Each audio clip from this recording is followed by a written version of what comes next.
بسم اللہ الرحمن الرحیم۔ بسم اللہ الرحمن الرحیم۔ ناظرین کرام، مجلس ترحیم جو روزانہ آپ کی خدمت میں پیش کی جا رہی ہے، اس مجلس میں آج خطاب فرما رہے ہیں حجت الاسلام والمسلمین عالی جناب مولانا سید محمد عقیل حسینی صاحب قبلہ، جو بنارس سے ہمارے ساتھ اس وقت جڑ چکے ہیں۔ آج کی یہ مجلس ایک انتہائی متدین، معتبر اور پابند دین و شریعت عالم دین حجت الاسلام المسلمین علی جناب مولانا سید حسن مہدی رضوی صاحب قبلہ وائز علی اللہ مقامہ کی ہستی کے سلسلے کی منعقد ہو رہی ہے۔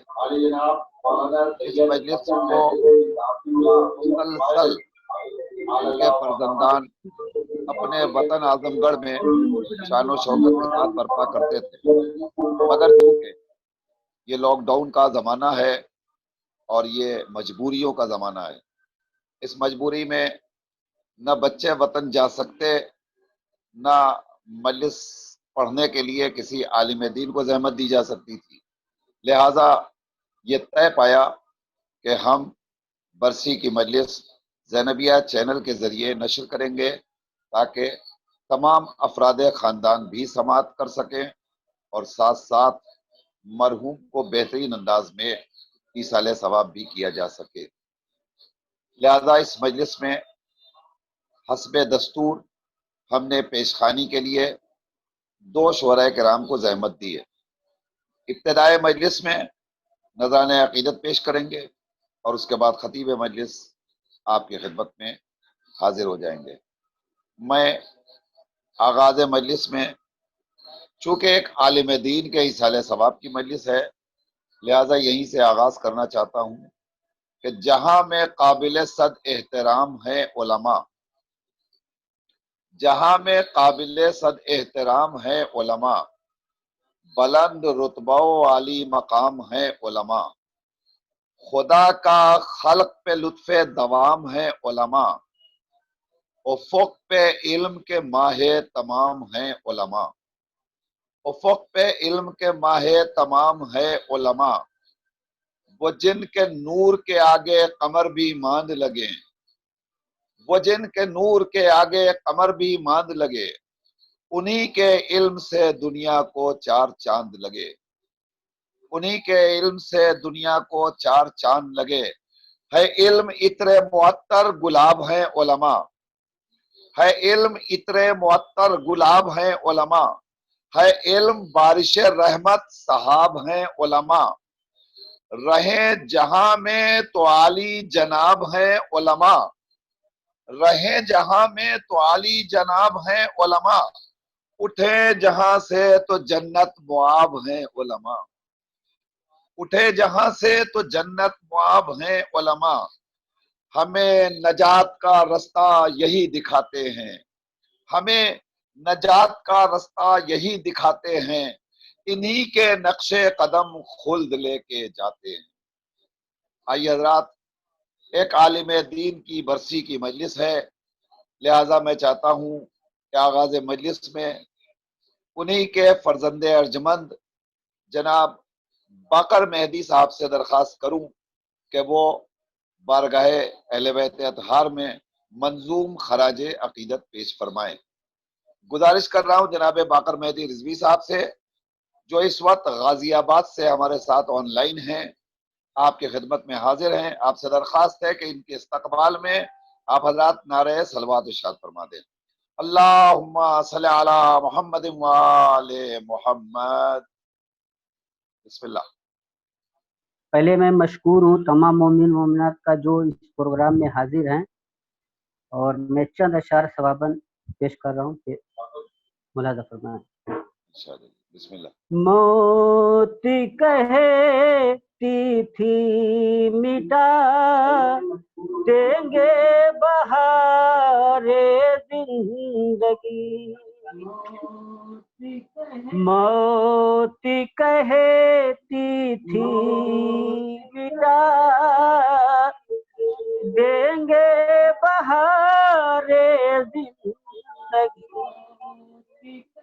زندگی کرتی رکھے گے وقار زندگی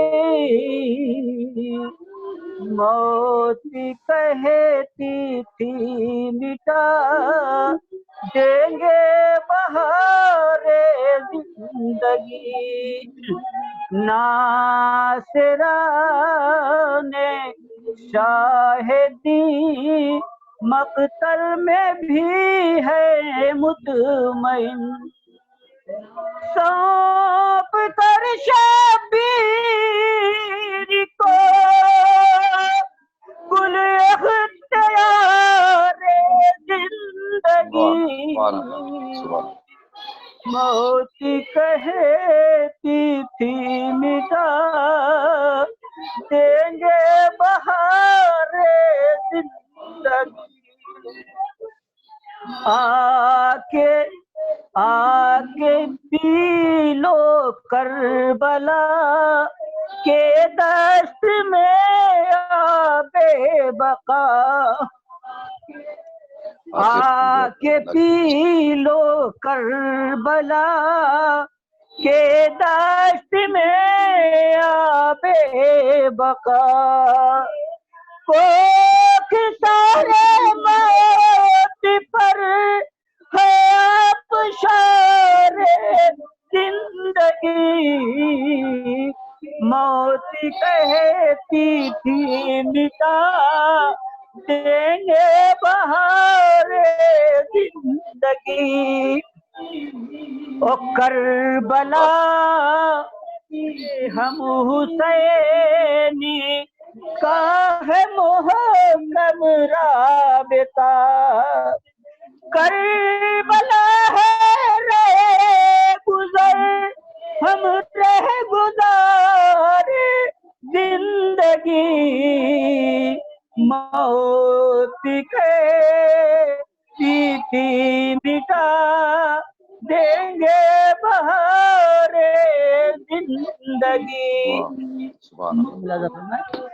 ایک کٹا سر بول اٹھا جا کر سرے نو کے سنا اب تو کرنا ہی پڑے گا اعتبار زندگی موت کہتی تھی مٹا دیں گے بہار زندگی آپ شعر ملاحظہ فرمائیں کہ مرنے والے راہ حق پہ شوق سے مرتے رہے مرنے والے راہ حق پہ شوق سے مرتے رہے موت کہتی تھی بڑی موت کا موت خود بنتی گئی آئینہ دار زندگی موت کہتی تھی مٹا دیں گے بہار زندگی جزاک اللہ سبحان اللہ سبحان اللہ ناظرین کہ یہ خود مرحوم کے فرزند ارجمند ہیں اور ظاہر ہے کہ ان کے اوپر ایک تاثر بھی ہے باپ کی فرقت کا اور ایسے عالم میں کہ جب محرومی اس قدر ہو کہ بیٹا ماں کے قریب بھی نہ پہنچ پائے باپ کی مجلس سے غم برپا کرنے کے لیے تو یقیناً تاثرات تو ہونا ہی چاہیے پھر بھی انہوں نے بہترین انداز میں خراج عقیدت پیش کیا آج حضرات محترم جناب باقر مہدی رضوی صاحب کے بعد اب میں پھر اپنے ایک انتہائی خوش لہن اور انتہائی مترنم بندہ اہل بیت کو آپ کی خدمت میں پیش کروں جو انتہائی مشہور و معروف ہے نوحہ خوانی کی دنیا میں مرکبت خوانی کی دنیا میں اور کم عمری کے باوجود ایک اچھا خاصا مقام حاصل کیا ہے انہوں نے. میں گزارش کر رہا ہوں محترم جناب فرمان زنگی پوری سے کہ وہ تشریف لائیں اور اپنے کلام سے سامعین کو نوازیں. محترم جناب فرمان زنگی پوری ایک انتہائی مترنم مداحل بیت ہیں جو آپ کی خدمت میں حاضر ہو رہے ہیں نذران عقیدت لے کر. آپ سے گزارش ہے کہ آپ فرمان صاحب کے استقبال میں نعرہ صلوات ارشاد فرمائیں. اللہم صلی علی محمد السلام علیکم. میں تہ دل سے شکر گزار ہوں زینبیہ چینل کا اور زینبیہ چینل کی ٹیم کا، بالخصوص نصیر اعظمی صاحب کا قبلہ کا، کہ جنہوں نے مجھے موقع دیا زینبیہ چینل پہ سامعین کے حوالے اپنی آواز میں اپنے لہجے میں کچھ کلام پیش کروں برائے سال ثواب. بس 2 قطع اور ایک سلام کی گزارش پیش کرتا ہوں، سماعت کریں گے.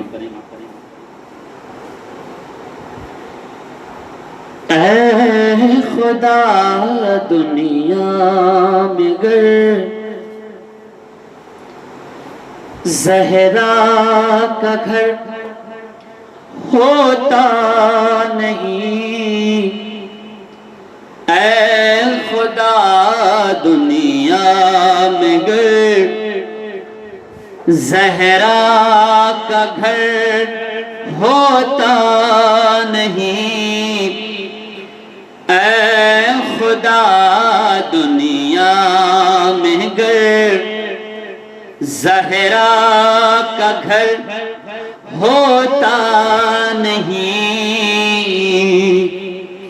اے خدا دنیا میں گر زہرا کا گھر ہوتا نہیں، اے خدا دنیا میں گر زہرا کا گھر ہوتا نہیں، پھر کہاں ہوتا ٹھکانہ آیے تطہیر کا، پھر کہاں ہوتا ٹھکانہ آیے تطہیر کا. اور یہ بھی شعر بطور خاص، پھر کہاں ہوتا ٹھکانہ آیے تطہیر کا. تو کبھی کوئی حور کی طرح آ جائے بس یہ سوچ کر، کبھی کوئی حور کی طرح آ جائے بس یہ سوچ کر، در کھلا رہتا ہے ہر دم حضرت شبیر کا، در کھلا رہتا ہے ہر پل حضرت شبیر کا، در کھلا رہتا ہے ہر پل حضرت شبیر کا. کبھی کوئی حور کی طرح آ جائے بس یہ سوچ کر، کبھی کوئی حور کی طرح آ جائے بس یہ سوچ کر، در کھلا رہتا ہے ہر پل حضرت شبیر کا، در کھلا رہتا ہے ہر پل حضرت شبیر کا، در کھلا رہتا ہے ہر پل حضرت شبیر کا.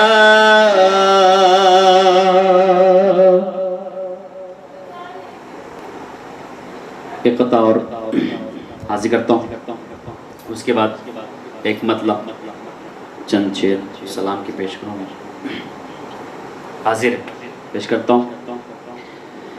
ہر بات زمانے کو بتائی نہیں جاتی، ہر بات زمانے کو بتائی نہیں جاتے،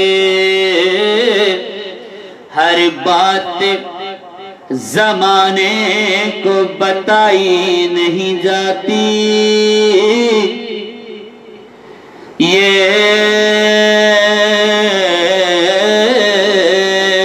ہر بات زمانے کو بتائی نہیں جاتے، جو سچ ہے زمانے سے چھپائی نہیں جاتی، جو سچ ہے زمانے سے چھپائی نہیں جاتی، تو یہ فیض در آل محمد کا ہے ورنہ بگڑے ہوئے تقدیر بنائی نہیں جاتے، بگڑے ہوئے تقدیر بنائے نہیں جاتے، بگڑے ہوئے تقدیر بنائی نہیں جاتے، بگڑے ہوئے تقدیر بنائی۔ ناظرین، چونکہ ہمارے پاس وقت کم ہے لہذا ہم اس سے زیادہ شعراء کو بھی نہیں پیش کر سکتے اور خطیب مجلس کو آپ کی خدمت میں حاضر ہونا ہے، لہذا ہم معذرت چاہتے ہیں جناب فرمان صاحب زنگی پوری سے۔ انشاءاللہ ہم انہیں دوبارہ زحمت دیں گے اور وہ آپ کی خدمت میں اپنا مکمل کلام پیش کریں گے۔ میں قبل اس کے کہ خطیب مجلس کو آپ کی خدمت میں پیش کروں، آپ تمام حضرات سے مؤدبانہ درخواست گزار ہوں کہ ایک بار سورہ حمد اور 3 بار سورہ توحید کی تلاوت فرما کر مرحوم و مغفور عزت مآب علی جناب مولانا سید حسن مہدی رضوی صاحب قبلہ وائز تابہ سراہ کو ایصال ثواب فرما دیں۔ بسم اللہ الرحمن الرحیم، الحمد للہ رب العالمین الرحمن الرحیم مالک یوم الدین، ایاک نعبد و ایاک نستعین، اهدنا الصراط المستقیم صراط الذین انعمت علیہم غیر المغضوب علیہم ولا الضالین۔ بسم اللہ الرحمن الرحیم، قل هو اللہ احد اللہ الصمد لم یلد ولم یکن له کفوا احد۔ بسم اللہ الرحمن الرحیم، قل هو اللہ احد اللہ الصمد لم یلد ولم یولد ولم یکن له کفوا احد۔ بسم اللہ الرحمن الرحیم، قل هو اللہ احد اللہ الصمد لم یلد ولم یولد ولم یکن له کفوا احد۔ اللہم صلی علی محمد وآل محمد، اللہم صلی علی محمد وآل محمد، اللہم صلی علی محمد وآل۔ ناظرین، میں آپ کی خدمت میں عرض کر دوں کہ مجلس ترحیم کا سلسلہ زینبیہ چینل پہ روزانہ جاری رہتا ہے، اور آج ہی کی طرح کل بھی انشاءاللہ ٹھیک 8:30 بجے شب میں مرحوم مغفور جناب شبیر بھائی موتی والے اور ان کے افراد خاندان جو دنیا میں نہیں ہیں، ان کی تربیت روح کے لیے مجلس اعضاء کا انعقاد ہے، اور شبیر حسن صاحب موتی والے کی برسی کے سلسلے کی مجلس ہے۔ اس مجلس کو خطاب فرمائیں گے حجت الاسلام والمسلمین علی جناب مولانا سید عزیز حیدر زیدی صاحب قبلہ۔ آپ حضرات سے گزارش ہے کہ آپ کل بھی اس مجلس میں شرکت فرمائیں۔ زینبیہ چینل پر روزانہ 8:30 بجے شب میں مجلس پیش کی جاتی ہے۔ اگر آپ بھی اپنے مرحومین کے لیے سویوں 10ویں 20ویں اور 40ویں کی مجلس یا برسی کے حوالے سے مجلس کرانا چاہتے ہیں تو یا مجھ سے رابطہ کر لیں یا زینبیہ چینل سے رابطہ کر لیں۔ انشاءاللہ ہم بہتر سے بہتر خدمات آپ کے حوالے کرنے کی کوشش کر رہے ہیں۔ آئیے اب میں بڑے ادب کے ساتھ گزارش گزار ہوں برادر عزیز خطیب اہل بیت حجت الاسلام والمسلمین عالی جناب مولانا سید محمد عقیل حسینی صاحب قبلہ جو بنارس سے اس وقت ہمارے ساتھ ہیں، درخواست کر رہا ہوں وہ رونق افروز ہوں اور اس مجلس برسی کو خطاب فرمائیں۔ آپ تمام حضرات مولانا کے استقبال میں نعرہ صلوات ارشاد فرما دیں۔ اللہم صلی علی محمد وآل محمد۔ رحم اللہ من قرأ الفاتحہ۔ بسم اللہ الرحمن الرحیم الحمد للہ رب العالمین الرحمن الرحیم مالک یوم الدین ایاک نعبد و ایاک نستعین اہدنا الصراط المستقیم صراط الذین انعمت علیہم غیر المغضوب علیہم ولا الضالین۔ اعوذ باللہ من الشیطان اللعین الرجیم لا حول ولا قوة الا باللہ العلی العظیم۔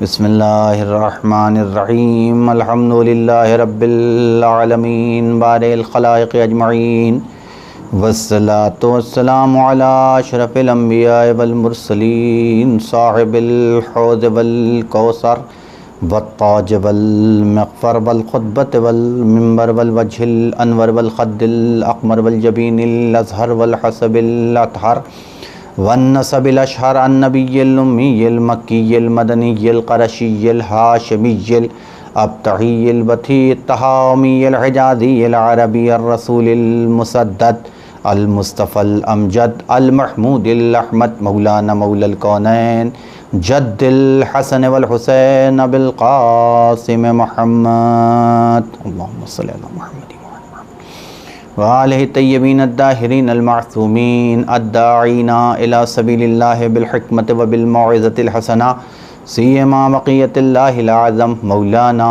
حجت ابن الحسن العسکری اللہم صلی علی محمد۔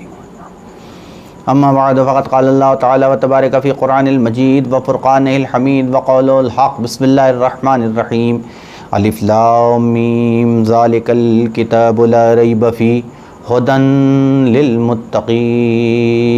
ایک صلوات پڑھ دے محمد وآل محمد اللہم صلی اللہ محمد وآل محمد۔ قرآن مجید کی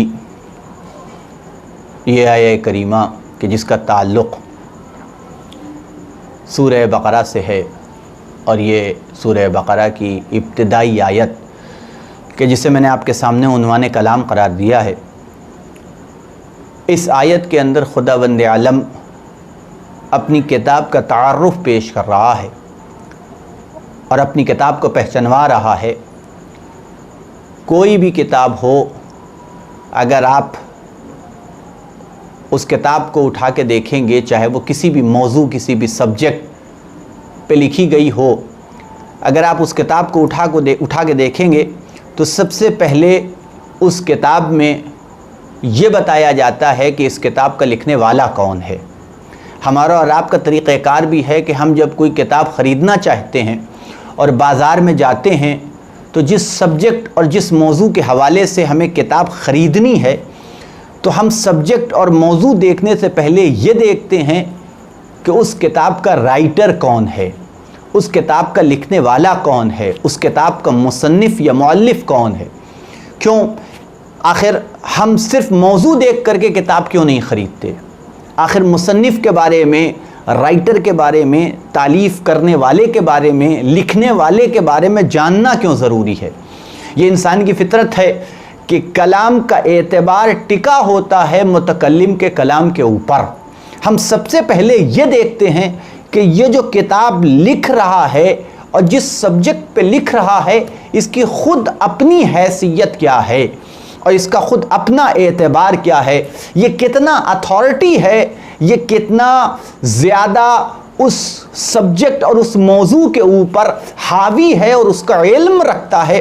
اور جب کوئی معتبر نام ہمارے سامنے آتا ہے تو اب ہم کتابوں کے اوراق پلٹ کے اس کتاب کو نہیں دیکھتے بلکہ مؤلف اور مصنف کے نام پہ کے اعتبار پہ کتاب کو خرید بھی لیتے ہیں اور اس کا مطالعہ بھی کرتے ہیں۔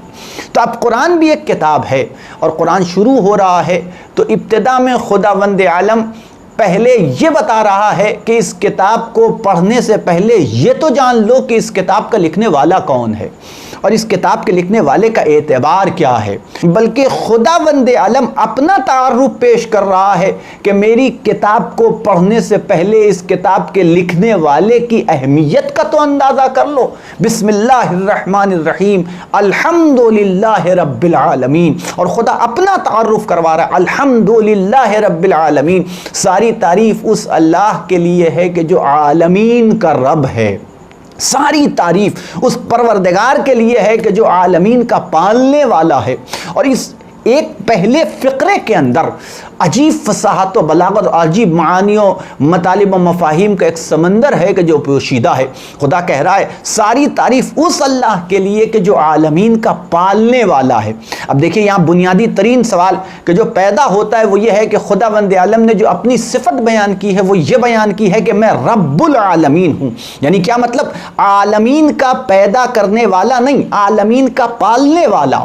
اور جبکہ خلقت پہلے ہے، پرورش بعد میں ہے، یعنی پہلے خلق ہوگا انسان، تب اس کی پرورش کا، تب اس کے پالنے کا سلسلہ شروع ہوگا اور وہ مرحلہ سامنے آئے گا۔ پہلے خلقت ہے، اور یہی سبب ہے کہ اللہ کی وہ نعمتیں کہ جو اللہ نے ہمیں عطا کی ہیں، ان تمام نعمتوں میں سے سب سے پہلی نعمت یہ ہے کہ اس نے ہمیں وجود عطا کیا، اس نے ہمیں خلق کیا ہے۔ مولا کائنات نے جب اللہ کی نعمتوں کو گنوایا ہے اور قرآن کی یہ آیت نازل ہوئی کہ ان تعدوا نعمت اللہ لا تحصوها، کہ تم اللہ کی نعمتوں کو گنوانا چاہو تو گنوا نہیں سکتے، اور رسول نے اپنے اصحاب سے مخاطب ہو کے کہا کہ تم میں سے کون ہے کہ جو اللہ کی نعمتوں کو گنوا سکتا ہے؟ اور اس وقت مولا کائنات کھڑے ہوئے، کہا انا یا رسول اللہ، میں اللہ کی نعمتوں کو گنواؤں گا۔ اور جب مولا نے اللہ کی نعمتوں کو گنوانا شروع کیا تو پہلا جملہ مولا نے کہا ہے اور آواز دی ہے کہ اگرچہ اللہ کی تمام نعمتوں کا احصاء نہیں کیا جا سکتا، لیکن جو خاص اور اہم ترین نعمتیں ہیں ان کو شمار کیا جا سکتا ہے۔ اور جو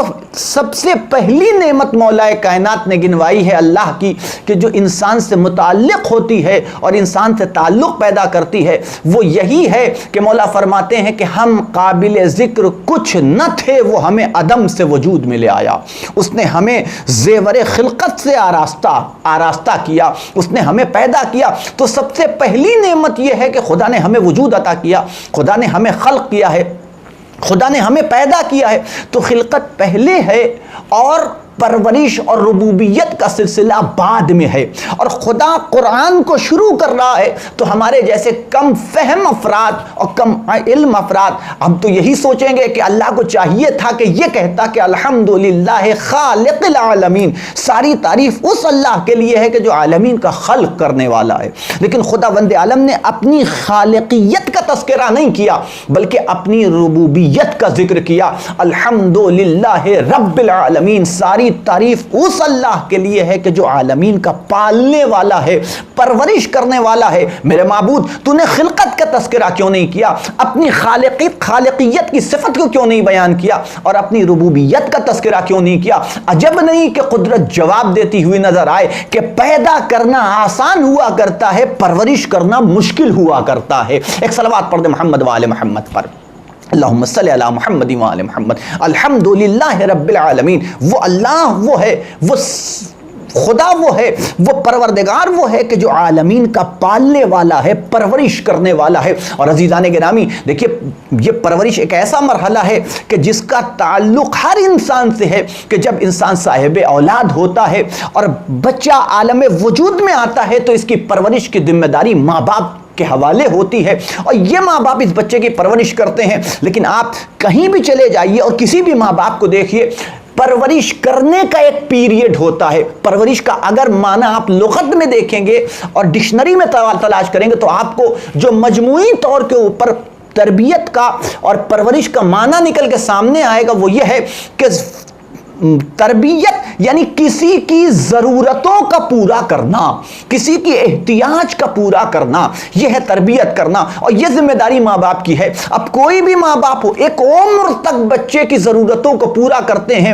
اور اس کی پرورش کرتے ہیں، لیکن ایک مرحلہ ایسا بھی آتا ہے کہ جہاں ماں باپ بھی اپنے ہاتھ کو کھینچ لیتے ہیں کہ بھائی جہاں تک ہم کر سکتے تھے ہم نے تمہاری پرورش کر دی، ہم نے تمہیں پال لیا، ہم نے تمہاری ضرورتوں کو پورا کر دیا، اب اس کے بعد اب تم اپنے پاؤں پہ کھڑے ہو گئے ہو، ہم نے تمہیں تعلیم کے زیور سے آراستہ کر دیا، ہم نے تمہیں عقل و فہم و شعور و ادراک ان کی منزلوں سے گزار دیا، اب تم خود اپنا خیال کرو، اپنی پرورش کرو، اپنی ضرورتوں کو پورا کرو۔ اب ہم محتاج ہو چکے ہیں، اب ہمارے پاؤں میں، ہمارے ہاتھ پاؤں میں طاقت نہیں رہ گئی، اب تم خود اپنی ضرورتوں کو پورا کرو۔ لیکن عزیزان گرامی، خدا آواز دے رہا ہے کہ وہ ماں باپ ہیں کہ جو تمہاری پرورش کر رہے ہیں، یہ میں ہوں کہ جو تمہاری پرورش کر رہا ہوں۔ بڑے سے بڑا رب ہو وہ ایک موقع کے اوپر آ کے اپنے ہاتھ کو کھینچ لیتا ہے، لیکن ہماری ربوبیت کا اندازہ کرو کہ من المہد الی اللحد، کہ پہلی سانس سے لے کر کے آخری سانس تک ہم تمہاری ہر ضرورت کے پورا کرنے کی ذمہ داری لے رہے ہیں، کہ کوئی ایسی ضرورت نہیں ہوگی کہ جس کا تعلق میرے وجود سے نہ ہو۔ تم ہمارے سامنے اپنے ہاتھوں کو پھیلا کر تو دیکھو، تم ہمارے سامنے اپنے دست دعا کو بلند کر کے تو دیکھو، دیکھو خدا کیسے تمہاری ضرورتوں کو، تمہاری احتیاج کو، تمہاری دعاؤں کو قبول کرتا ہے، تمہاری مشکلات و پریشانیوں کو حل کرتا ہے۔ الحمدللہ رب العالمین، وہ خدا وہ ہے کہ جو عالمین کا پالنے والا ہے، الرحمن الرحیم، کہ خالی اللہ عالمین کا رب نہیں ہے بلکہ رحمان بھی ہے، رحیم بھی ہے، مالک یوم الدین، یوم الدین کا مالک بھی ہے۔ بہرحال مجھے اس آیت کے ذیل میں آپ کی خدمت میں عرض نہیں کرنا ہے، بلکہ مجھے واپس جانا اس آیت کے اوپر کہ جس کو میں نے آپ کے سامنے عنوان کلام قرار دیا ہے۔ تو خدا اس آیت کے اندر اپنا تعارف پیش کر رہا ہے کہ پہلے متکلم کے اعتبار کو سمجھ لو تو کلام کا اعتبار خود بخود سمجھ میں آ جائے گا۔ آپ غور کیجئے گا، اور جب خدا اپنا تعارف سورہ الحمد میں پیش کر چکا تو اب اس کتاب کی کریڈیبلٹی کو، اس کتاب کے اعتبار کو بیان کر رہا ہے کہ جو کلام اللہ ہے، جو اللہ کا کلام ہے۔ بسم اللہ الرحمن الرحیم، الف لام میم، ذالک الکتاب لا ریب فیہ، وہ کتاب کہ جس کے کتاب خدا ہونے میں کوئی شک و شبہ نہیں ہے۔ یہ کتاب کا اعتبار پیش کیا جا رہا ہے، یہ کتاب کی کریڈیبلٹی کو بیان کیا جا رہا ہے کہ یہ جو کتاب ہے ہم چیلنج کر رہے ہیں، لا ریب فیہ، ذالک الکتاب، وہ کتاب ہے۔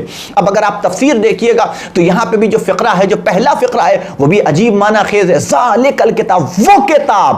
اب یہ ذالکہ، یہ جو اشارہ ہے یہ بعید کا اور دور کا اشارہ ہے۔ عربی میں اشارے کے لیے دو لفظوں کا استعمال ہوتا ہے، ایک ہاذا یا ہاذہی، ذالکہ یہ دو اشارے، ہاذہی یعنی اس شے کے لیے، یہ بھی اشارے کے لیے استعمال ہوتا ہے، ذالکہ یہ بھی اشارے کے لیے استعمال ہوتا ہے، لیکن ہاذا اس شے کے لیے استعمال ہوتا ہے کہ جو انسان سے قریب ہو، جو انسان سے نزدیک ہو، اور ذالکہ یہ اشارہ بعید ہے، اس شے کے لیے استعمال ہوتا ہے کہ جو انسان سے دور ہو۔ اب آپ سوچئے قرآن جب انسان رکھ کر کے پڑھے گا تو یہ قرآن انسان سے کتنے فاصلے پہ ہوگا؟ 1 میٹر، 1 فٹ، 2 فٹ کے فاصلے کے اوپر، میکسیمم حد سے حد 3 میٹر، یعنی 3 فٹ 1 میٹر سے زیادہ کے فاصلے پہ قرآن نہیں رکھا ہوگا، اتنا نزدیک ہے۔ اور جب قرآن پڑھ رہا ہے انسان تو انسان کہہ رہا ہے، خداوند عالم قرآن میں آیت رکھ رہا ہے، ذالک وہ کتاب، میرے معبود کتاب سامنے ہے، کتاب موجود ہے، دور کہاں ہے؟ نزدیک ہے۔ تو خداوند عالم نے اس ذالکہ کے لفظ کو، اشارہ بعید کو استعمال کر کے انسان کے ذہن کو جھنجھوڑنا چاہا ہے کہ یاد رکھنا کہ تم 2 جلدوں کے درمیان میں سے قرآن، 2 جلدوں کے درمیان سے بازار سے قرآن خرید کے لا کے یہ نہ سمجھ لینا کہ تم نے حقیقت قرآن کو پا لیا ہے۔ یہ جسم قرآن ہے، روح قرآن ابھی تم سے بہت دور ہے۔ ایک صلوات پڑھ دے محمد وآل محمد۔ ذالک الکتاب، وہ کتاب ہے کہ جس کا جسم صرف تم سے نزدیک ہے، ابھی روح کے قریب تک تم نہیں جا پائے ہو، اس تک نہیں پہنچ پائے ہو۔ ذالک الکتاب لا ریب فی، کوئی شک و شبہ اس کتاب کے اندر نہیں پایا جاتا۔ اور خدا چیلنج کر رہا ہے، آپ دیکھیے بڑے سے بڑا مصنف ہو، بڑے سے بڑا لکھنے والا ہو، بڑے سے بڑا اپنے جسے کہہ لیجئے کہ موضوع کے اوپر اور سبجیکٹ کے اوپر دسترس رکھنے والا ہو، کوئی انسان بھی اپنی کسی کتاب کے حوالے سے یہ چیلنج نہیں کر سکتا کہ میری کتاب میں کوئی شک و شبہ نہیں پایا جاتا، کوئی خطا نہیں ہے، کوئی غلطی نہیں ہے، کوئی چیلنج نہیں کر سکتا۔ کائنات کا کوئی انسان بڑی سے بڑی کتاب لکھ دے لیکن یہ دعویٰ نہیں کر سکتا کہ میری کتاب میں کوئی نقص نہیں پایا جاتا، میری کتاب میں کوئی عیب نہیں پایا جاتا۔ کیوں نہیں کر سکتا؟ اس لیے نہیں کر سکتا کہ کائنات میں کوئی انسان ایسا ہے ہی نہیں کہ جو خود نقص سے پاک ہو، کوئی انسان ایسا ہے ہی نہیں کہ جو خود عیب سے پاک ہو۔ تو جب تم خود عیب دار ہو تو کوئی بے عیب شے خلق کیسے کر سکتے ہو؟ بے شک ہاں، کم سے کم عیب ہونا اور کم سے کم نقص کا پایا جانا یہی انسان کا کمال ہے، لیکن انسان کچھ ایسا نہیں بنا سکتا کہ جو بے عیب ہو، جس کے اندر کوئی عیب نہ پایا جائے۔ یہ وہی بنا سکتا ہے کہ جو خود بے عیب ہو، کہ جس کے اندر خود کوئی نقص نہ پایا جاتا ہو۔ اور خدا یہ چیلنج کر رہا ہے عالم انسانیت کو کہ لا ریب فی، خدا کی یہ وہ کتاب ہے کہ جس میں کوئی شک و شبہ نہیں پایا جاتا، کسی شک کی گنجائش نہیں ہے۔ اچھا، میں نے دعویٰ کیا کہ اس میں کوئی شک نہیں ہے، اس میں کوئی شبہ نہیں ہے، کیسے ثابت ہو کہ میرا دعویٰ سچا ہے؟ کیسے پتا چلے؟ بھئی میں دعویٰ کر رہا ہوں تو کوئی ثبوت ہونا چاہیے کہ نہیں ہونا چاہیے، کوئی پروف ہونا چاہیے کہ نہیں ہونا چاہیے کہ جس سے یہ ثابت کر سکوں کہ یہ جو میرا دعویٰ ہے یہ سچا دعویٰ ہے۔ خدا کہہ رہا ہے لا ریب فی، کوئی شک و شبہ نہیں ہے۔ غور کیجئے گا، اب خدا کہہ رہا ہے کوئی شک و شبہ نہیں، میرے معبود ہمیں کیسے پتا چلے کہ کوئی شک و شبہ نہیں پایا جاتا؟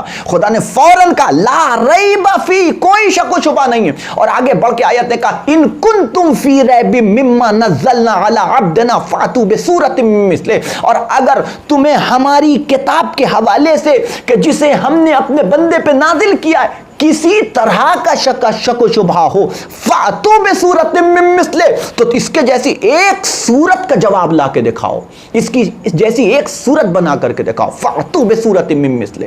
آپ غور کیجئے گا، وہاں خدا چیلنج کر رہا ہے اور پھر چیلنج کے ساتھ ساتھ فوراً دلیل بھی دی جا رہی ہے، فاتوا بسورۃ من مثلہ۔ تم میں اگر دم ہے، میں کہہ رہا ہوں کوئی شک و شبہ نہیں ہے، اور تمہیں اگر شک ہے کہ شک و شبہ پایا جاتا ہے تو فاتوا بسورۃ من مثلہ، اس کے جیسی ایک سورت پیش کر کے دکھاؤ، اس کے جیسی ایک صورت لا کے دکھاؤ۔ غور کیجئے گا، فاتو، اور اکیلے یہ عمل انجام نہ دو، فاتو بسورۃ من مثلہ وادعوا شہداءکم من دون اللہ، اللہ کے علاوہ جتنے بھی تمہارے ہم عقیدہ لوگ ہیں ان سب سے کہو کہ آئیں اور اسی کام میں لگ جائیں کہ وہ قرآن کی ایک سورت جیسی کوئی سورت بنا سکیں، سب لگ جائیں۔ وَادْعُوا شُهَدَاءَكُم مِّن دُونِ اللَّهِ، کہ انسانوں جناتوں سب کو ملا لو کہ ایک صورت ایسی بنائی جائے، لیکن اللہ نے یہاں پہ ایک لفظ رکھا، اپنے وجود کو الگ کر دیا، من دون اللہ، اللہ کے علاوہ۔ یہ جو لفظ ہے یہ بھی بڑا منع خیز ہے، خداوند عالم کہہ رہا ہے اللہ کے علاوہ جتنے ہیں سب سے کہو کہ اس کا ایک صورت کا جواب لا سکے، اس کے جیسی ایک صورت دوسری بنا سکے، سب مل جاؤ اور لا کر کے دکھاؤ۔ اور کیجئے گا، لیکن اللہ نے اپنے وجود کو الگ کر لیا، اپنے وجود کو الگ کر دیا۔ کائنات کا کوئی بھی آرٹسٹ ہو، کوئی بھی ہنرمند ہو، کوئی بھی فنکار ہو، آپ آزما لیجئے کہ کتنا بڑا بھی فنکار کیوں نہ ہو، جب وہ کوئی آرٹ بناتا ہے، جب کوئی وہ کسی جسے کہہ لیجئے کہ فن کے نمونے کا اظہار کرتا ہے، تو بڑے سے بڑا فنکار، ایک مصور کو تصور کر لیجئے کہ ایک مصور ہے جو تصویریں بناتا ہے، خوبصورت تصویریں بناتا ہے، ہزاروں تصویریں بنائیں، سینکڑوں تصویریں بنائیں، لیکن کوئی مصور ایسا نہیں ہوگا کہ جس کی ہر تصویر معرکۃ الآراء بن گئی ہو، ہر تصویر معرکۃ الآراء بن گئی ہو۔ اور کیجئے گا، شعراء ہیں، آپ اٹھا کے دیکھ لیجئے شعراء کے کلام کو، غالب کا مجموعہ ہمارے سامنے، بے شک ہر شعر اچھا ہے، لیکن کوئی یہ نہیں کہہ سکتا کہ ہر شعر شاہکار ہے۔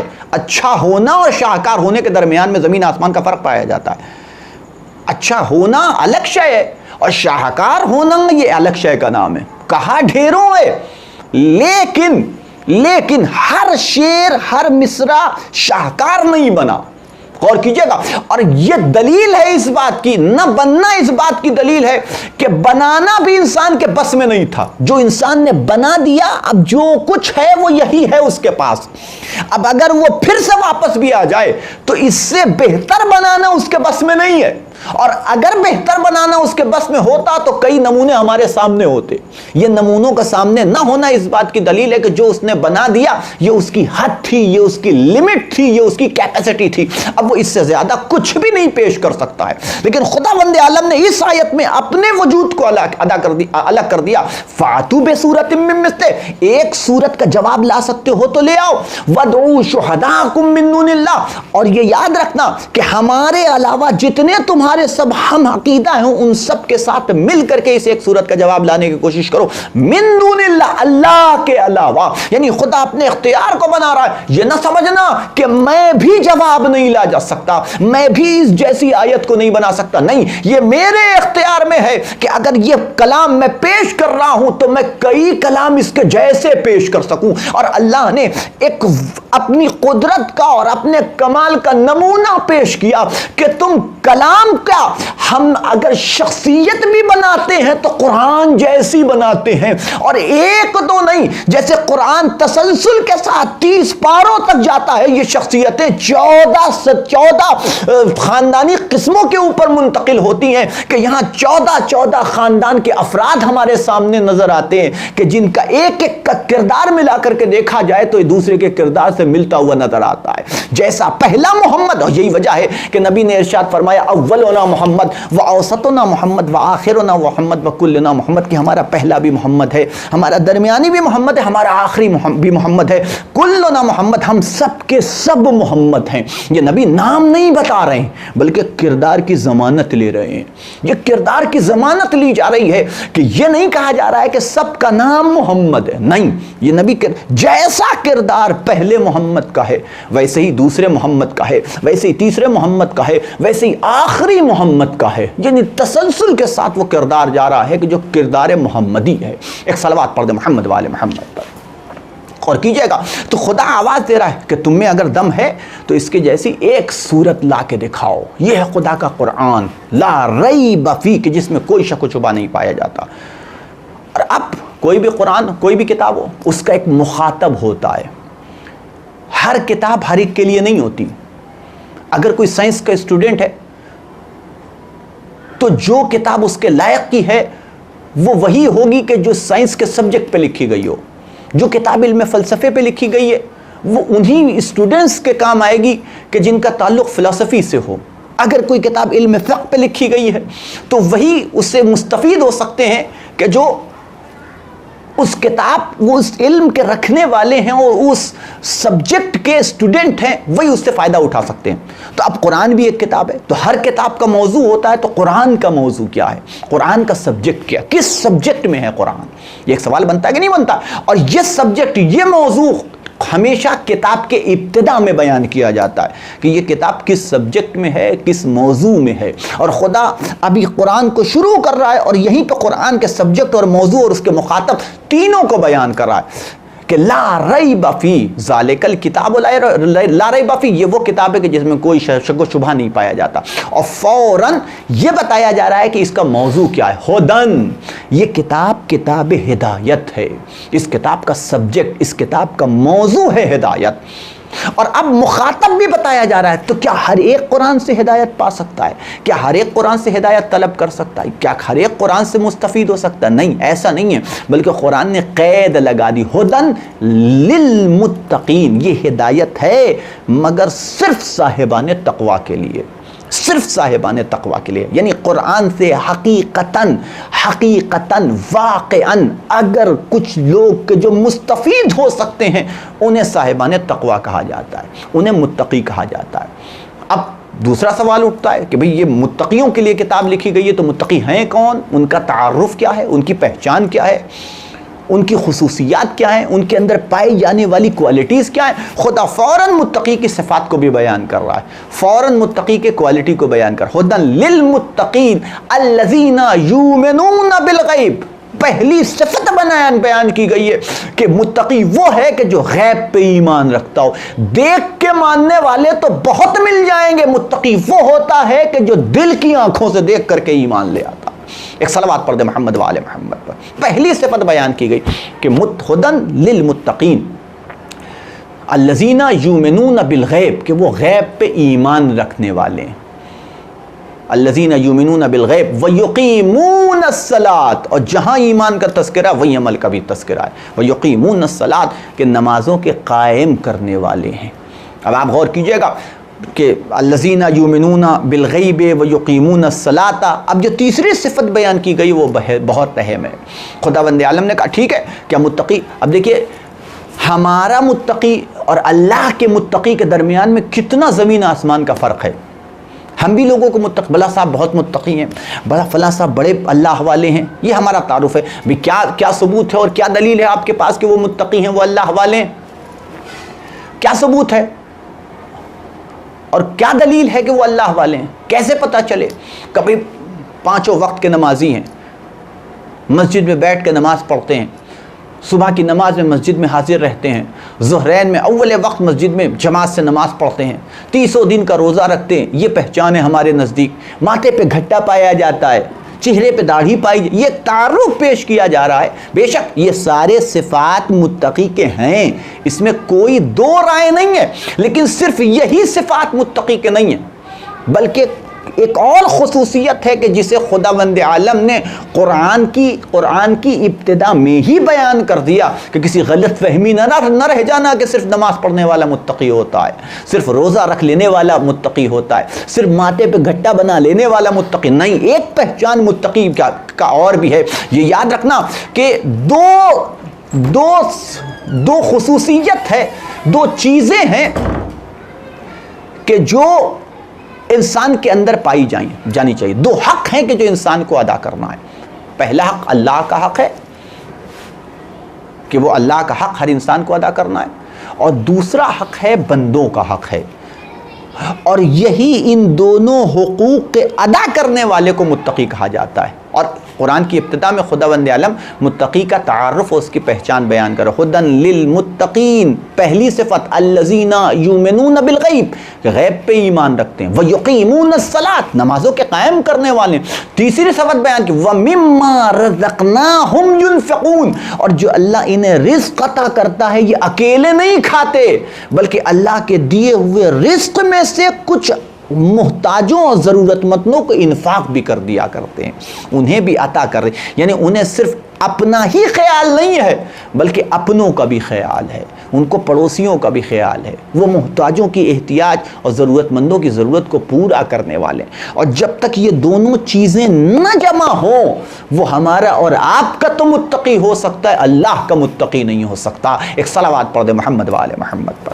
بس میں اختتام کی منزلوں سے اپنی گفتگو کو قریب کر رہا ہوں, اور یہی پہچان تھی اہل بیت کی. خدا کی قسم اگر آپ کتابوں کا مطالعہ کیجئے اور ایمانداری سے اہل بیت کی سیرت کو پڑھا جائے اور اہل بیت کی سیرت کا مطالعہ کیا جائے تو نتیجہ نکالا جا سکتا ہے کہ اہل بیت نے کون سا کردار پیش کیا ہے. انہوں نے ایک سانس بھی اپنے لیے نہیں لی ہے, انہوں نے جتنی سانسیں لی ہیں, زندگی کا جو لمحہ بھی بسر کیا ہے, وہ صرف اس لیے کہ کس طریقے سے لوگوں کی فلاح و بہبود کے لیے کام کیا جا سکے, کیسے ضرورت مندوں کی ضرورت کو پورا کیا جا سکے, کہتے احتیاج جو محتاج ہیں ان کی احتیاج کو دور کیا جا سکے. یہی کردار تھا اہل بیت کا, یہی طریقہ کار تھا اہل بیت کا. یہ وہ شخصیتیں ہیں کہ جو کردار سے پہچانی گئیں, یہ وہ شخصیتیں ہیں کہ جنہوں نے عملی نمونے ہمارے سامنے ایسے پیش کیے ہیں, وہ خدمت کے نمونے کہ اگر اس کا 5% بھی انسان عمل کر لے تو شاید حق غلامی علی ابن ابی طالب ادا ہو جائے. صرف 5% بھی مطالبہ. آپ تصور کیجئے کہ خداوند عالم نے ہمارے اوپر نماز کو واجب کیا، روزے کو واجب کیا، حج کو واجب کیا ہے، یہ سارے واجبات اللہ کے ہمارے پر واجب کیے ہوئے ہیں، لیکن جو کچھ اللہ کا مطالبہ ہے ہم سے، یعنی اللہ نے جتنا ہم سے ڈیمانڈ کیا، جتنا مطالبہ کیا، وہ بڑا محدود ہے۔ 24 گھنٹے میں 17 رکعت نماز سے زیادہ کا مطالبہ خدا کا نہیں ہے، اور جتنی نمازیں اللہ نے مستحب کر دی ہیں، پڑھنا چاہو تو پڑھو، نہیں پڑھنا چاہتے تو کوئی بات نہیں، ہم تم سے کوئی سوال کرنے والے نہیں ہیں۔ 1 مہینے کا روزہ اللہ نے واجب کیا ہے کہ 1 مہینے کا روزہ ہم تم پہ واجب کرتے ہیں، اس کے علاوہ جتنے روزے ہیں سب مستحب ہے، رکھنا چاہو تو رکھو، نہیں رکھتے تو ہم تم سے کوئی سوال نہیں کریں گے۔ زندگی میں 1 مرتبہ کا حج اللہ مطالبہ کر رہا ہے کہ 1 مرتبہ حج کرنے کے لیے آؤ، پھر اس کے بعد اگر چاہو تو کرو، ہم تم سے کوئی مطالبہ نہیں کرنے والے۔ غور کیجیے گا، یہ سارے واجبات محدود دائرے میں ہیں، محدود دائرے میں ہیں، لیکن جب حق الناس کی باری آتی ہے تو خداوند عالم ایک طویل و عریض فہرست ہمارے سامنے آ جاتی ہے، ایک طویل و عریض، ایک نہ ختم ہونے والا سلسلہ ہمارے سامنے آ جاتا ہے کہ ہمارے اوپر کیا کیا ذمہ داریاں ہیں۔ اور معصوم فرماتے ہیں کہ وہ انسان کہ جو صبح کرے اس عالم میں کہ اس کے ذہن میں قوم اور ملت کی فلاح و بہبود کے لیے کوئی فکر نہ پائی جائے، وہ ہم میں سے نہیں ہے۔ اب اس سے بڑی بات نہیں کہی جا سکتی تھی، نہ صرف یہ کہ آپ کو اپنی فیملی، اپنے گھر والوں اور اپنے رشتہ داروں کا خیال کرنا ہے، بلکہ قوم کی فلاح و بہبود کے لیے کم سے کم کوئی نہ کوئی فکر آپ کے ذہن میں، کوئی نہ کوئی خیال آپ کے ذہن میں، کوئی نہ کوئی نظریہ آپ کے ذہن میں پایا جانا چاہیے۔ اور یہی ہے سیرت اہل بیت، یہی ہے کردار اہل بیت۔ آپ سوچئے کہ شب کی تاریکی میں اپنے پیٹھ کے اوپر روٹیوں کا گٹھر لاد کر کے لے جانا اور ایک ایک غریب اور ایک ایک محتاج کے دروازے کے اوپر اور ایک ایک بھوکے کو کھانا کھلانا، طریقہ کار یہ چوتھے امام کے حوالے سے بھی روایت ہے اور مولا کائنات کے حوالے سے بھی روایت ہے کہ جب مولا کائنات اپنی پیٹھ کے اوپر روٹیوں کو گٹھر لاد کر کے لے کے جاتے تھے تو ہمارا اور آپ کا طریقہ کار بھی یہی عجیب ہے کہ ہم جب انتظار کرتے ہیں کہ کوئی ضرورت مند ہمارے دروازے پہ آئے تو ہم اس کی ضرورت کو پورا کریں، یہ ہمارا کردار ہے۔ اور وہ علی کا کردار ہے کہ علی ابن ابی طالب انتظار نہیں کرتے تھے کہ کوئی بھوکا ہمارے دروازے پہ آئے تو ہم اسے عطا کریں، کوئی ضرورت مند ہمارے دروازے پہ آئے تو اس کی ضرورت کو پورا کریں، کوئی محتاج ہماری دروازے پہ آئے تو نہیں، بلکہ خود مولا کائنات بنفس نفیس ایک ایک کے دروازے پہ جاتے تھے، اس کی ضرورتوں کو پورا کرتے تھے۔ اور طریقہ کتنا پیارا اور کتنا عجیب طریقہ تھا کہ دیکھیے خداوند عالم ہم سے جو مطالبہ کر رہا ہے وہ یہ چاہ رہا ہے کہ تخلقوا باخلاق اللہ، کہ تمہارے اندر وہ کردار، وہ صفات، وہ کمالات پائے جانے چاہیے کہ جو خدا کے صفات و کمالات ہیں۔ اب غور کیجئے گا طریقہ کار خداوند عالم کا کیا کہ اللہ ہمیں ہماری ضرورت، ہم پہ کوئی ضرورت، ہمیں کوئی ضرورت محسوس ہوئی، ہم پہ کوئی مصیبت آئی، ہمیں کوئی مشکل پڑی، پریشانی پڑی، آئی، لیکن کوئی پریشانی آتی ضرور ہے لیکن کوئی پریشانی رکتی نہیں ہے، اور حل بھی ہو جاتی اور ہمیں پتہ بھی نہیں چل پاتا کہ اس کا حل کرنے والا کون ہے۔ اللہ کا انعام ہمیں نظر آتا ہے لیکن انعام دینے والا وہ منعم ہمیں نظر نہیں آتا ہے۔ اسی لیے بہت سے ایسے لوگ ہیں کہ جن تک اللہ کی نعمتیں پہنچتی رہتی ہیں ان کو احساس بھی نہیں ہوتا کہ ان نعمتوں کا دینے والا کون ہے۔ اور کیجئے گا یہی طریقہ کار اہل بیت کا کہ اپنی پیٹھ کے اوپر روٹیوں کا گٹھر لاد کر کے ایک ایک کے دروازے پہ جاتے تھے، دروازے کے اوپر روٹیوں کو رکھتے تھے، دق الباب کرتے تھے، آگے بڑھ جاتے تھے، اور جب سامنے والا دروازہ کھولتا تھا تو اسے دروازے کی دہلیز پہ رکھا ہوا انعام نظر آتا تھا لیکن وہ انعام دینے والا منعم نظر نہیں آتا تھا۔ یہ تھا کردار اہل بیت، یہ تھا طریقہ کار اہل بیت۔ آپ تصور کیجئے کہ ہر انسان اب پہلے اپنے بارے میں اور اپنی فیملی کے بارے میں سوچتا ہے، پھر پڑوسیوں کے بارے میں، پھر دوسرے رشتہ داروں کے بارے میں، پھر قوم کے بارے میں۔ یہ ہر ایک کا طریقہ کار ہے، شاید ہم بھی ایسے ہی کرتے ہیں، آپ بھی ایسے ہی کرتے ہیں، لیکن اہل بیت کا کہ آپ تصور کیجئے کہ مسلمانوں کی حالت جنگ خیبر سے پہلے عالم یہ تھا کہ کھانے کے لیے کچھ نہیں، پینے کے لیے کچھ نہیں، احتیاج و فلاکت کا زمانہ تھا کہ جو مسلمان بسر کر رہے تھے، اور یہ جتنے بھی مسلمان ہیں ان کی حالت بدلی ہے تو جنگ خیبر کے بعد بدلی ہے۔ اتنا مال غنیمت جنگ خیبر کے بعد مسلمانوں کے ہاتھ آیا تھا کہ حالت بدل گئی. بڑے بڑے فقیر تھے کہ جو غنی بن گئے. یہ عالم تھا. اب آپ سوچئے کہ جو 39 روز تک میدان جنگ سے فرار کرتے رہے، جب انہیں اتنا مال غنیمت ملا ہوگا تو وہ کہ جس کے ہاتھوں سے فتح نصیب ہوئی ہے اسے کتنا ملا ہوگا. وہ کہ جس کے سر کے اوپر فتح کا صحرا بندھا، وہ کہ جو قاتل مرحب و انتر تھا کہ جس کے دو انگلیوں پہ باب خیبر نظر آئے، اسے کتنا ملا ہوگا. تاریخ نے پیش کیا ہے کہ مولا کائنات کو جو ملا تھا وہ 70 اونٹوں پہ بار تھا. 70 اونٹوں پہ حریر و دیبا کے تھان لدے ہوئے تھے. اتنا مولا کائنات کو مال غنیمت ملا تھا. آپ سوچئے کہ لے کر کے چلے مولا کائنات اور ابھی مدینے کے دروازے میں داخل بھی نہیں ہوئے ہیں کہ دفتن سوالی نے سوال کیا ہے، یا ابا الحسن بھوکا ہوں، کچھ عطا کر دو، میرا پیٹ بھر دو. مولا کائنات نے غلام، یہ حالانکہ واقعہ جناب قمر سے بھی بیان کیا جاتا ہے لیکن دوسرے غلام سے بھی اس کا تذکرہ ہے، لہذا میں اس کا نام یہاں پہ صرف غلام کا ہی تذکرہ کر رہا ہوں. مولا کائنات نے غلام سے مخاطب ہو کے کہا کہ اسے روٹیاں دے دو. اس نے کہا مولا روٹیاں تو توشے میں ہیں. کہا توشہ دے دو. کہا توشہ اونٹ کے اوپر بار ہے. کہا پورا اونٹ دے دو. کہا مولا اونٹ تو قطار میں ہے. کہا پوری قطار عطا کر دو. آپ سوچئے جو مال غنیمت ملا تھا 70 اونٹوں کے اوپر بار، ابھی مدینے میں داخل بھی نہیں ہوئے اور یہ 70 کے 70 اونٹوں کو بار سمیت اللہ کی راہ میں ایک ضرورت مند کے حوالے کر کے بتا رہے ہیں کہ وہ اور ہوں گے کہ جو مال غنیمت کے لیے لڑتے ہوں. ہم وہ ہیں کہ جو اللہ اور رسول کی رضا کے لیے تلوار اٹھاتے بھی ہیں اور سکوت بھی اختیار کرتے ہیں. ایک صلوات پڑھ دے محمد و آل محمد پر. بس میں نے گفتگو کو ختم کر دیا. بس عزیزان گرامی، یہی وجہ ہے نا بہت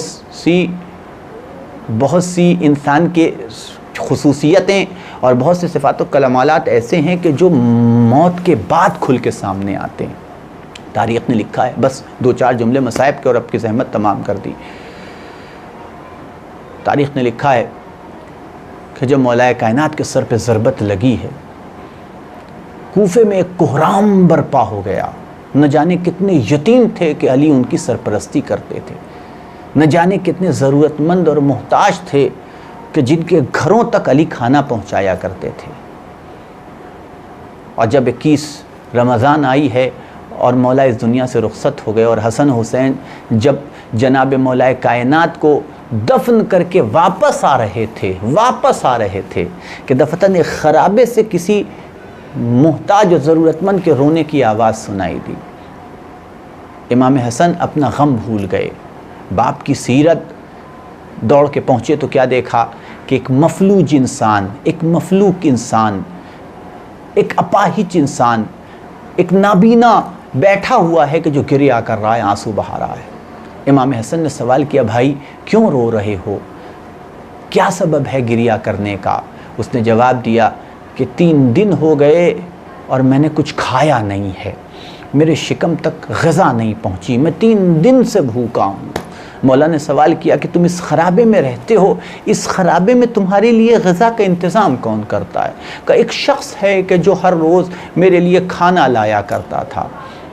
تو امام نے سوال کیا تو وہ 3 دن سے کیوں نہیں آیا؟ کہاں 3 دن ہو گئے وہ شخص مجھ تک اس نے غذا نہیں پہنچائی، اس نے مجھ تک کھانا نہیں پہنچایا. امام حسن نے سوال کیا کہ بھائی تم اس کا نام جانتے ہو؟ کیا کبھی تم نے سوال کیا کہ وہ شخص کون تھا، اس کا نام کیا تھا؟ اس نے جواب دیا کہ ہر مرتبہ میں اس سے نام پوچھتا تھا، لیکن جب بھی میں اس سے نام پوچھتا تھا تو وہ یہی جواب دیتا تھا، اے بھائی تو نام جان کے کیا کرے گا، بس اتنا سمجھ لے کہ ایک غریب ہے کہ جو غریب کے پاس بیٹھا ہوا ہے، ایک محتاج ہے کہ جو ایک محتاج کے پاس بیٹھا ہوا ہے، اور اپنے ہاتھوں سے توڑ توڑ کے مجھے غذا کھلایا کرتا تھا. امام حسن کی آنکھوں میں آنسو آ گئے، سمجھ گئے کہ یہ صفت تو میرے بابا کی ہے، یہ پہچان تو میرے بابا کی ہے. آنکھوں سے آنسو جاری ہو گئے کہ بھائی اب اس شخص کا انتظار نہ کر، ارے وہ کوئی اور نہیں میرا بابا علی مرتضیٰ تھا، میں ابھی اسے دفن کر کے واپس آ رہا ہوں. جزاکم ربکم خیر الجزا.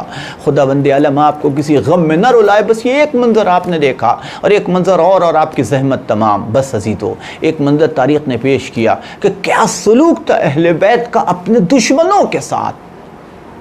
اپنوں کو اگر جانے بھی دیا جائے تو اہل بیت کا کردار جو دوستوں کے ساتھ تھا تو وہ دشمنوں کے ساتھ کتنا، جب ایسا سلوک کرتے تھے تو ان کا طریقہ کار دوستوں کے ساتھ کیسا رہتا ہوگا. ہاں ہمارے سامنے تاریخ نے ایک اور منظر پیش کیا. اس سے تاریخ اس طرح کے واقعات سے بھری پڑی ہوئی. بس یہ جو چھوٹے چھوٹے منظر اور آپ کی زحمت تمام کہ جب سن 61 ہجری آئی ہے، سن 60 ہجری آئی ہے اور حسین نے مدینے کو الوداع کہا اور یہ قافلہ روانہ ہوا ہے، قافلہ روانہ ہوا ہے کربلا کی طرف. اور ابھی کربلا حسین نہیں پہنچے تھے کہ دفتن ایک مقام کے اوپر حسین آواز دیتے ہیں بھیا عباس اٹھو اور خیموں میں مشکیزوں کو بھر لو. اے بھیا علی اکبر ان مشکیزوں کو پر کر لو اس لیے کہ ابھی ان کی ضرورت پڑنے والی ہے. مشکیزوں کو بھر لیا گیا. تھوڑی دیر بیتی ہوگی کہ دفتن ایک سمت سے گر نمودار ہوئی. دیکھا کہ ایک لشکر ہے کہ جو چلا آ رہا ہے لیکن عالم یہ ہے کہ پیاس میں ڈوبا ہوا پیاسا لشکر اور نڈھال لشکر کہ زبانیں پیاس کی شدت سے دہن سے باہر نکلی ہوئی تھی. آواز دی حسین نے اے بھیا عباس اٹھو، اے بیٹا علی اکبر اٹھو، ان پیاسوں کو سیراب کرو. عباس و علی اکبر اون و محمد اصحاب حسین ایک ایک کو اپنے ہاتھوں سے سیراب کر رہے تھے. عزیزان گرامی ایک سوار بیان کرتا ہے کہ میں اس قدر پیاسا تھا اور اس قدر لاغر ہو گیا تھا کہ میں پیچھے رہ گیا. جب میں پہنچا ہوں میرے حوالے مشکیزہ کیا گیا اور میں چاہتا تھا کہ میں پانی پیوں تو مجھ سے پانی پیا نہیں گیا. جب مجھے یہ دیکھا امام نے کہ میں خود سے پانی نہیں پی پا رہا ہوں تو بنفس نفیس اٹھے، میرے ہاتھوں سے مشکیزے کو لیا، اپنے چلو کو میرے دہن سے لگایا، پانی گراتے جاتے تھے، مجھے سیراب کرتے جاتے تھے. میں ہاتھوں کو جوڑ کے بس اتنا عرض کروں گا مولا اس وقت اسے سیراب کر رہے ہو لیکن سکینہ بھی تمہارے ہمراہ ہے، ذرا دیکھ لینا کہ کہیں سکینہ نہ دیکھ رہی ہو ورنہ بچی سوچے گی کہ پیاسوں کو اسی طریقے سے سیراب کیا جاتا ہے. لیکن ہائے کربلا سے لے کے کوفے تک، کوفے سے لے کے شام تک سکینہ کو پیاس کے بدلے میں تماچے مارے جا رہے ہیں، کانوں سے گوشوارے چھینے جا رہے ہیں. اللہ قوم الظالمین فسيعلم الذين ظلموا أي منقلب ينقلبون. اللهم بحق محمد وانت المحمود وبحق علي وانت الاعلى وبحق فاطمة وانت فاطر السماوات وبحق الحسن وانت المحسن وبحق الحسين وانت قديم الإحسان وبحق أئمة التسعة الطاهرين من ذرية حسين عليه السلام. ربنا تقبل منا إنك أنت السميع العليم. ربنا آتنا في الدنيا حسنة وفي الآخرة حسنة وقنا عذاب النار. رب عاملنا بفضلك ولا تعاملنا بعدلك. اللهم لن قتلت الحسین واولاده واصحابه. اس مجلس کا ثواب اور 1 مرتبہ سورہ فاتحہ اور 3 مرتبہ سورہ اخلاص کی تلاوت فرما کر عالی جناب مولانا سید حسن مہدی رضوی صاحب خطیب پوری کی اور روح کو ہدیہ فرما.